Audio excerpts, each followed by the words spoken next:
परिपक्व झालेलं झाडावरून खाली पडलेलं फळ तिघांनी बघितलं. 3 जण होते बघायला.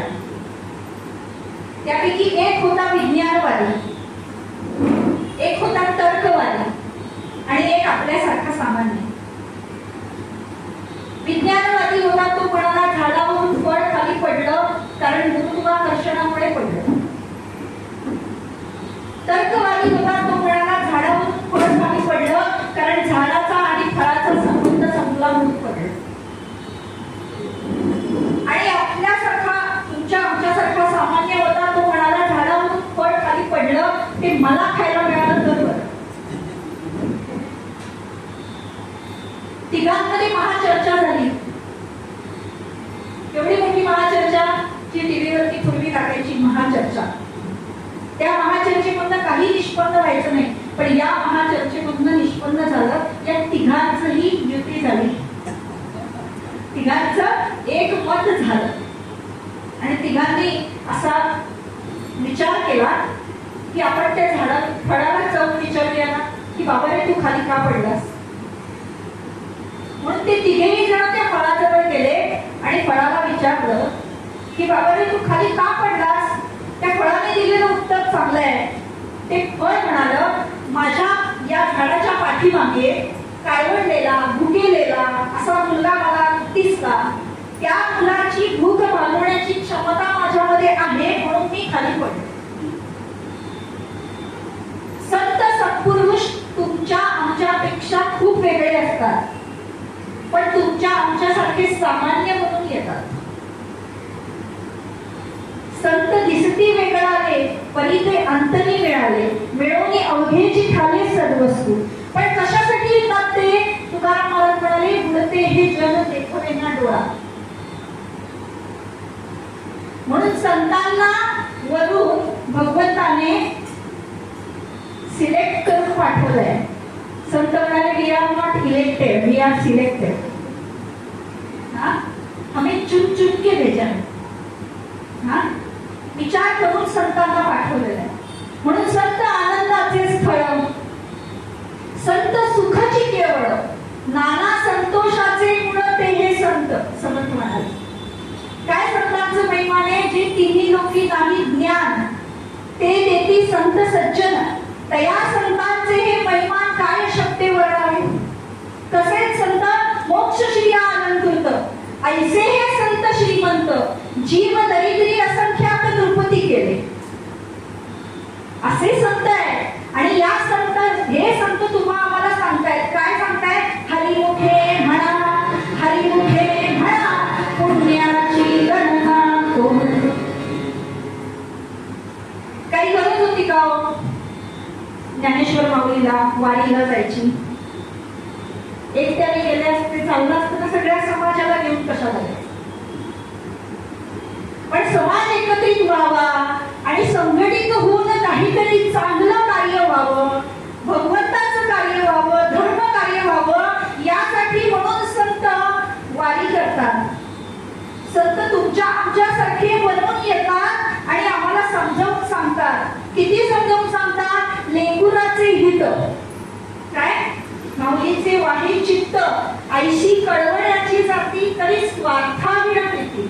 काही आहे का संत म्हणाले का कोणत्याही संतांच्या असं सांगितलंय संतांनी की मला दर महिन्याला माझं नाव घेतात तर एवढे पाठवून द्या. कोणत्याच संतांनी कोणत्याच संतांनी हे सुद्धा सांगितलं नाही की प्रपंच सोडून द्या. संत म्हणाले तुम्ही नाम घ्या, पण कसं नाम घ्या. महाराज म्हणाले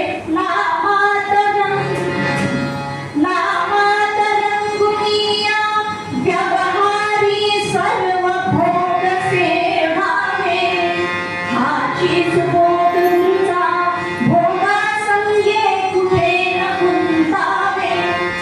नामात रंगुनिया व्यवहारी सर्व भोग सेवा. पण भोग म्हणजे काय. आपण म्हणतो की नाही माझ्याच वाट्याला हे भोग का आले. असं प्रत्येकाला वाटतं माझ्याच वाट्याला हे का आलं. पण भोग म्हणजे तरी काय हो. भोग म्हणजे पूर्वजन्मीची ती पापे. समर्थ म्हणाले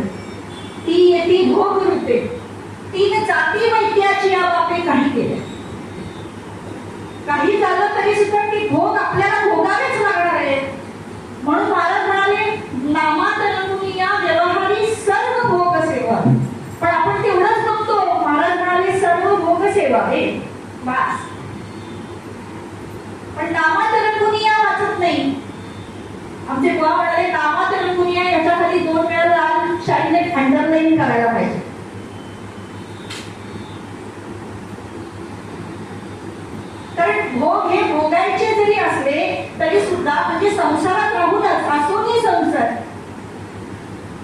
माऊली सांगते असोनी संसारी जिव्हेने कुकरी, वेदशास्त्र बोल तरी निदान, का बोल नाशवंत देह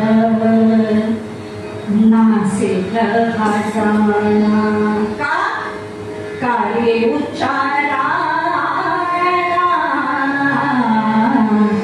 कार्य उच्चारा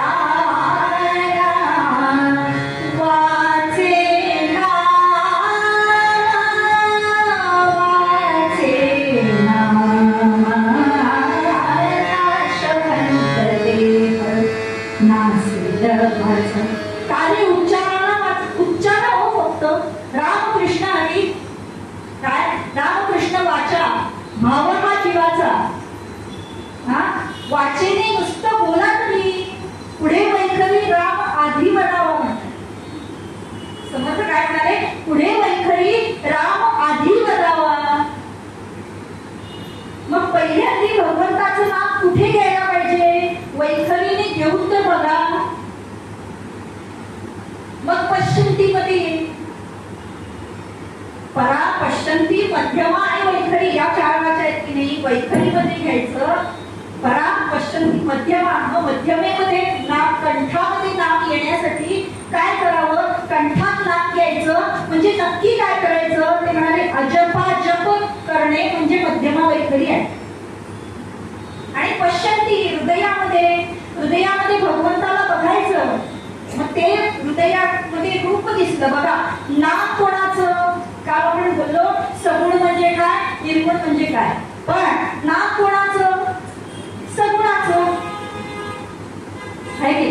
नाम कोणाचं, सगुणाचं. सगुण नाम रूपाचं रूप निघून गेलं, सगुण रूप निघून गेलं, नाम शिल्लक राहतं की नाही, नाम शिल्लक राहतं. म्हणून त्या मनाला समजावून सांगायचं, कुठेही धावू नकोस. मग एकदा का तो परेपासून नाम आलं की मग काय अवस्था होते. तुकाराम महाराज म्हणाले, माझी अवस्था सांगतो तुम्हाला काय झाली. आता कुठे धावे मना, आता कुठे धावे मना, तुझे चरण ते भरिला, तुझे चरण ते भरिला.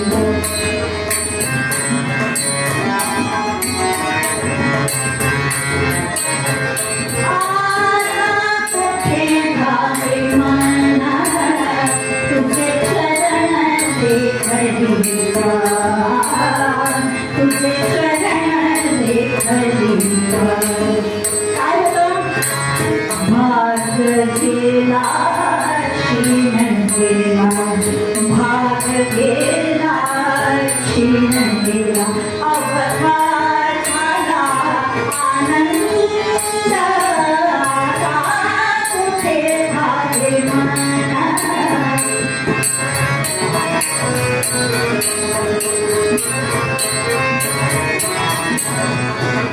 आता कोठे धावे म्हणून तुझे चरण देखलिया. मग एकदा ते नाम मुखामध्ये आलं की परा, पश्चिंती, मध्यमा आणि वैखरी. रामकृष्ण वाचा, भाव हा जीवाचा, हा जीवाचा भावच आहे. काल बोललो आपण भाव किती महत्वाचा आहे. भावाची व्याख्या आपण बघितली. शुद्ध सत्व विशेष आत्मा प्रेम. कालचे लोक जे नव्हते त्यांच्यासाठी सांगते विभिजन. शुद्ध सत्व विशेष आत्मा प्रेम सूर्यांशु साम्य भाव, रिची विचित्त मासुण्य कृत सौभाव उच्चते. प्रेमरूपी सूर्याच्या उदयापूर्वीची चित्तरूपी क्षितिजावरती निर्माण झालेली गाली म्हणजे भाव आहे. मग तो भाव म्हणजे त्या पदार्थाला, त्या भगवंताला किती भाव द्यायचा आहे, किती भाव हवाय त्याला, हवाय ना. तो म्हणतो असे हो दया अंतरी भाव तैसा, कसे हो दया अंतरी देव तैसा. त्याला भाव दिल्याशिवाय तो नाही काही आपल्याला बोलत. एक जोडपं होतं, खूप वर्ष झाली लग्नाला, बरीच वर्ष झाली, अपत्य नाही, मूल नाही, म्हणून पांडुरंगाकडे भांडत गेले. देवा, आम्ही एवढे तुझ्या उपासना करतो, एवढं तुझं नाम घेतो, भगवंताचं नामस्मरण करतो, पण तरी सुद्धा इतकी वर्ष झाली लग्नाला, आमच्या वंशाला वेळ नाही. कसं का असेना, पण येणं कवळ शेवणं कसं का असेना, पण मूल हवंय. पांडुरंग म्हणाले, तथास्तु. दिलं. कसं दिलं? येणं कवळ शेवणं. भांडत गेले हो परत पांडुरंगाकडे. तेव्हा इतके वर्षांनी दिलं, निदान चांगलं तरी द्यायचं. भगवान म्हणाले, तुम्हीच मागितलं ना, तुम्ही जसं मागितलं तसं मी तुम्हाला दिलं. यथा मां प्रपद्यन्ते तां तथैव भजामि. जसं तू मला बसशील तसं मी तुला देणार. मग तो भाव भगवंताचा आपल्याला, आपण भगवंताला द्यायचा आहे. तो कसा, आता कुठे धावे म्हण, कुठेही धावायची गरज नाही त्या मनाला. एका ठिकाणी तुझी शरण दे तुला. बस आता बघायचं काहीच राहिलं नाही. मनी लोचनी सगळ्यात पहिला मुद्दा आहे 30 तारखेचा. मनाने आणि लोचनाने काय बघायचंय? एकच बघायचंय. काय? श्रीहरी तोची पाही. काय बघायचे बाहेर? जे बाहेर आहे, जे आत आहे ते बाहेर बघायचंय. जे बाहेर आहे ते आत बघायचंय. बाहेर काय आहे? उपाधी आहे. बाहेर उपाधी आहे, आतमध्ये काय आहे? अधिष्ठान आहे. पंख्याची पाती 3 आहेत. फिरायला लागली की अनेक दिसतात. अनेक दिसतात की नाही? मग अधिष्ठान आपलं जर सत्य असेल तर उपाधी सुद्धा सत्यच वाटते. आपलं अधिष्ठान थोडंसं बघा, तत्वज्ञान किंचित आहे. अधिष्ठान सत्य असेल तर उपाधी सत्यच वाटते, कारण सत्य अधिष्ठानावरती उभारलेली उपाधी सुद्धा सत्यच असते. माऊली म्हणते, या उपाधी माझी गुप्त. चैतन्य असे सर्वगत, ते तत्वज्ञ कोण ओळखतं? मनुष्याणां सहस्रेषु. कोणी एखादाच. श्रीमंताची, सावकाराची बाई, कारखानदाराची बाई, दिवाळ वाजवून घालायचं.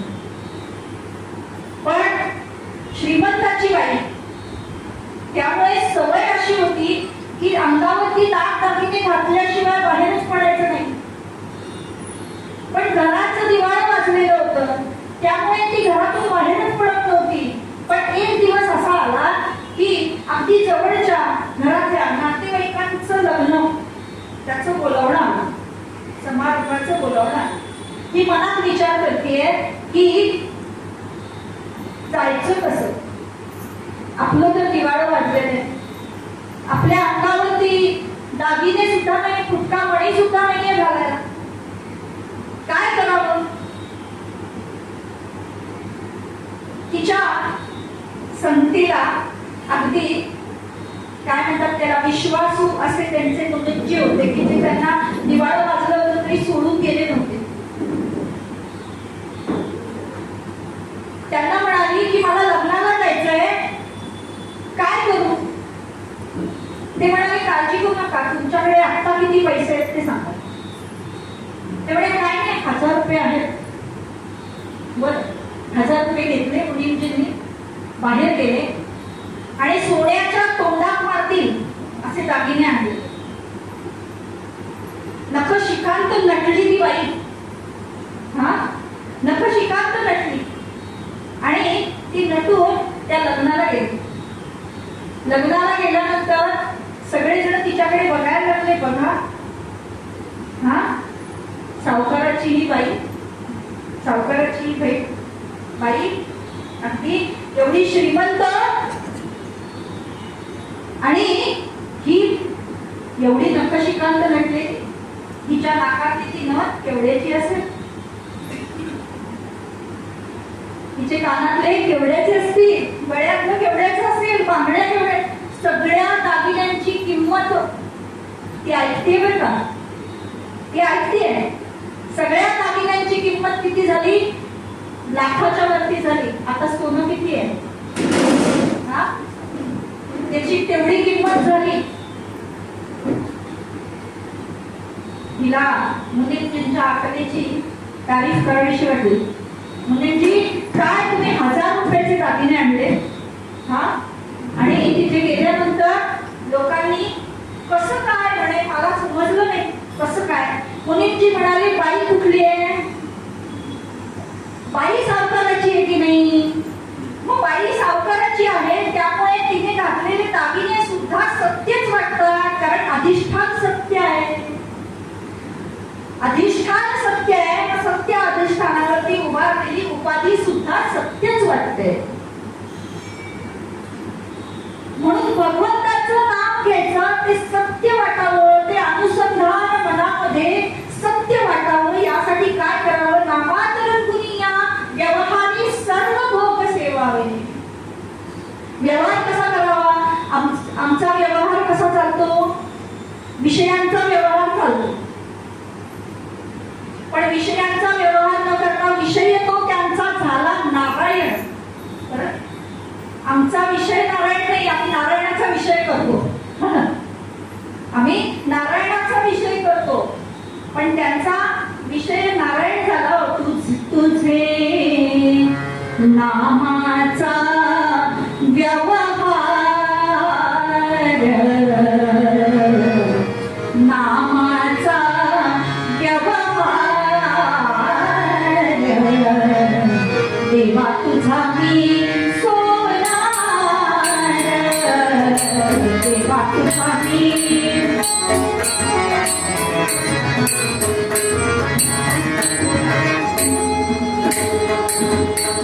नरहरी सोनार हरी जाना, नरहरी सोनार हरी जाना,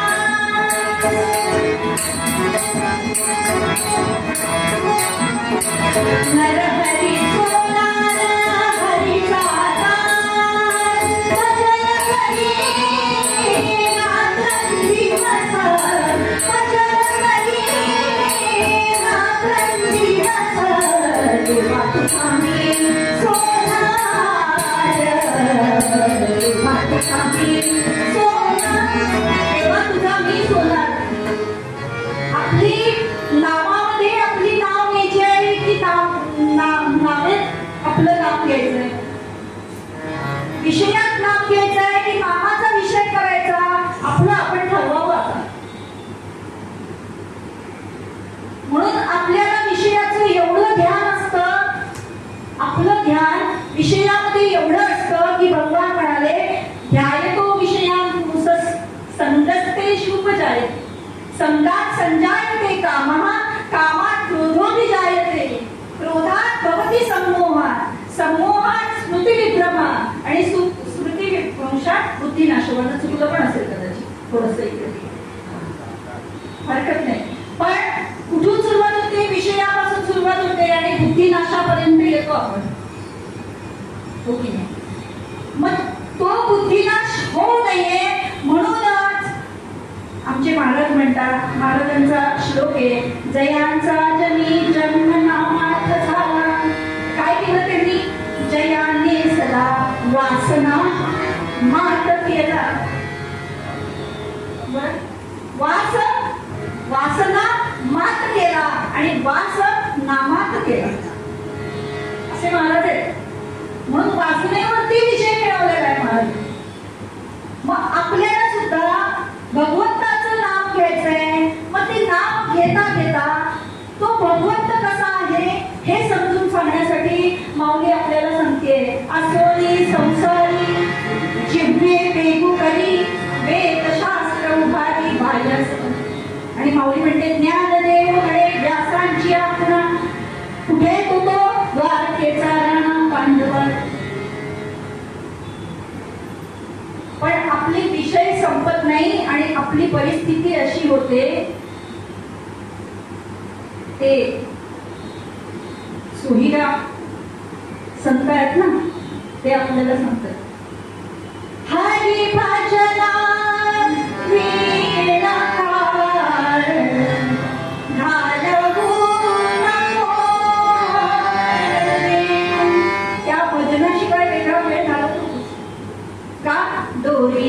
साका देऊनी भवा भेटीला जीवा शिवा अनुतरीचा ध्यान दिवा मानवू नको रे. हरिभजना विन काळ घालवू नको. भगवंताशिवाय एक क्षण सुद्धा घालवू नको म्हणून देवाची येणारी उभा क्षणभरी तरी उभा राहा. येतुके तरी निमिषभरी करीत जावे असं म्हणाले. निमिष म्हणजे किती? डोळ्याची पापणी लावते तितका वेळ भगवंताचं नाम घ्यावं. तितका वेळ भगवंताचं नाम घ्यावं. मुहूर्तम वा मुहूर्तात्वम यस्तिष्ठेत हरिमंदिरे सयाति परमं स्यात् किमु शुश्रूषेण प्रताः. मुहूर्त किंवा अर्धमुहूर्त फार वेळ नाही, तेवढाच वेळ भगवंताचं नाम घ्यावं. पण जे घ्यावं ना प्रत्येक श्वासागणित घ्यावं, क्षणाक्षणाला घ्यावं. म्हणून क्षणाक्षणाला घ्यायचं असेल तर संसार सोडायला कोणतेच संत सांगत नाही. आधी प्रपंच करावा नेटका असं म्हणतात. कसा? कोठे नदी द्यावा फाटका प्रपंच करिता करिता ठिका होत चिका. नेटका प्रपंच करावा. आम्ही आमचा प्रपंच नेटका करतो का? आम्ही आमचा प्रपंच नेटाने करतो. नेटाने करतो, नेटका नाही करत. नेटका प्रपंच करायचा म्हणजे निमिषभरी करीत जावे ना, तो नेटका प्रपंच आहे. म्हणजे अगदी स्पष्ट बोलायचं तर माझ्या पदाचा मी सांगत नाहीये. ब्रह्मचैतन्य महाराजांच्या सुरत आठवणी मधला प्रसंग आहे. ते म्हणाले की बंगला बांधायचा आहे गावाकडे आणि तिथे आपल्याला राहायला जायचं 2 दिवसासाठी 4 दिवसासाठी जे काय असेल ते आपण जातो. तर सगळी व्यवस्था करतो की नाही? सगळी व्यवस्था करतो. मग तिथल्या शौचकूपामध्ये आपण किती वेळ घालवतो? तेवढाच वेळ प्रपंच करायचा आहे, बाकी सगळा परमार्थ करायचा. म्हणून त्या भगवंताला जर समजून घ्यायचा असेल तर तो प्रपंच नेटका करायला हवा. आणि तो भगवंत समजून घेण्यासाठी माऊली कृपा आम्हाला सांगते तो शब्दाने सांगता येत नाही. परमेश्वर भगवंत शब्दाने सांगता येत नाही आणि शब्दाशिवाय कळतही नाही. कसा आहे तो? शब्दे विन संवाद गुजे विन अनुवाद. शब्दे विन संवाद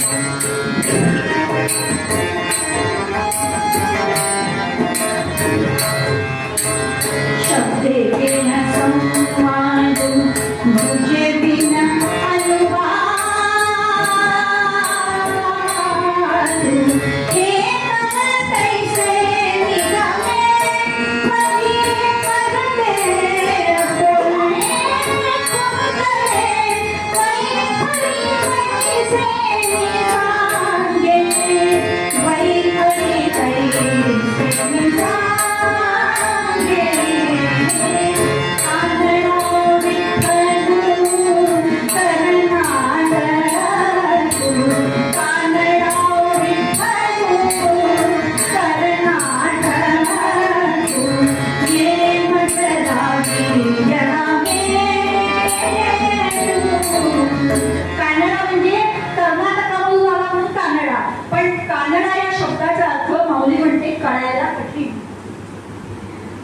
भगवंत समजून घेण्यासाठी कठीण आहे. आपण तो समजून घेण्यासाठी त्याच्या जवळ जावं लागतं आणि तो संतच समजून देऊ शकतात. दुसरं तिसरं कोणी समजून देऊ शकत नाही. म्हणून त्यांच्या जवळ जावं, संतांच्या संगतीमध्ये राहावं आणि त्यांना ते सांगतील, ते वागतील, ते सांगतील त्याप्रमाणे करावं. महाराज म्हणाले मी गोंदवल्यामध्ये नामाची कस्तुरी घेऊन बसलेलो आहे विकायला. संत किती गोड बोलतात, किती गोड बोलतात. म्हणजे इतकं गोड बोलतात सांगू की आपण साडीच्या दुकानात जातो, आता बाई बाई म्हणल्यानंतर साडीचं दुकान होणार, कीर्तनकार बाई म्हणल्यानंतर साडीचं दुकान, साडीच्या दुकानात गेल्यानंतर तो जो साडी विकणारा असतो तो किती गोड बोलतो आपल्याशी, केवढ्या साड्या काढून जातो, कंटाळा एकही साडी आपण घेत नाही, एकही घेत नाही, पण तो कंटाळत नाही. तसंच समर्थ म्हणाले, मना वीट मानू नको बोलण्याचं. किंवा एखादी साडी आपण विकत घेतली तरी सुद्धा आपण ती किती ती विटेपर्यंत आपण नेसतो की नाही, ही साडी तरी विटते नाहीतर आपण तरी विटतो. पण समर्थ म्हणाले, मला वीट मानू नको बोलण्याचा. मी बोलतोय ना त्याचा वीट मानू नकोस, कंटाळा करू नकोस. मनाला किती समजावून सांगता तो. त्या वशिष्ठांनी सुद्धा रामाला सांगितलं, तेव्हा रामाने विचारलं की गुरुदेवा, मन म्हणजे काय, मन म्हणजे काय. वशिष्ठ म्हणाले, असम्यक दर्शनम यस्या अनात्मन आत्मभावना. म्हणजे मन म्हणजे काय, तर संकल्प आणि विकल्प करतो त्याला मन असं म्हणतात. संकल्प करतो निघण्याचा घरातून आणि मध्येच विकल्प होतो, जिथे जायचंय तिथे पोहोचण्यासाठी तो विकल्प संकल्प विकल्प मन करत असतो सतत. म्हणून महाराजांचा मुद्दा सांगत होते, त्याच्यामध्येच तो विचार आला. महाराज म्हणाले, मी नामाची कस्तुरी घेऊन बसलोय, नामाची कस्तुरी घेऊन बसलोय, पण माझ्याकडे येणारा गिराईक हिंग जिऱ्याचं, त्याला मी काय करू. मग एवढं संत गोड बोलतात आपल्याशी, तर त्या संतांच्या संगतीमध्ये राहावं. संतांची सांगाती मनोमार्गगती, कसा आकळावा श्रीपती येण्याची पंथे. तो परमेश्वर, तो श्रीपती आकळावा म्हणजे समजून घ्यावा. आकळावा असं म्हटलंय, गावा म्हटलं नाही, बोलावा म्हटलं नाही, आकळावा शब्द वापरलाय. संत नेहमी शब्द खूप जपून वापरत असतात. त्यामुळे संतांच्या संगतीमध्ये राहिल्यानंतर मनाचा मार्ग मोकळा होतो आणि तो भगवंत, तो श्रीपती समजून घेता येतो.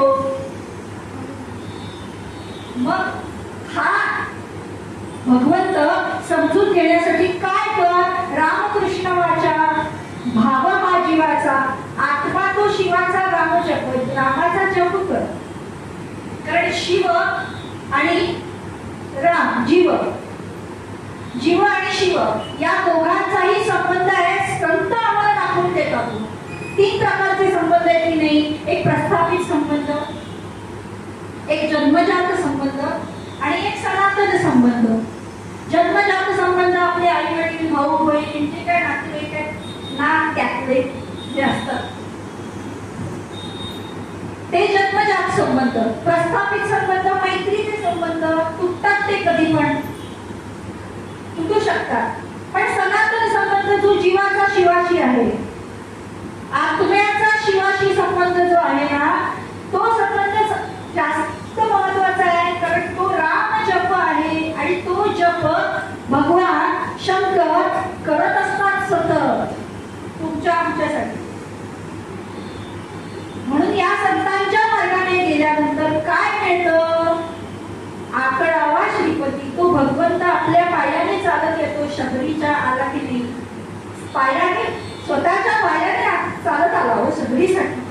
तिने काय केलं, दुसरं काहीच नाही केलं, तो वाट बघितली होती, फक्त वाट बघितली. आपण तेवढं नाही करू शकत, पण संसारात राहून नामात रंगुनी या व्यवहारी सर्व भोग सेवावे. हाची सुबोध गुरुचा मोठा संगे, फक्त त्याच्यामध्ये गुंतून राहू नका म्हणाले. बाकी काही पण करा, त्या भोगामध्ये गुंतून राहू नका. गुंतलं त्या विषयामध्ये, अडकला विषय संपतो, आपण संपून जातो. पण विषय नारायण झाला की मग मात्र तो आनंद गगनात मावेन असा असतो. तो कसा असतो, पूर्वाभंगामध्ये आपल्याला माऊली सांगते, निर्वाण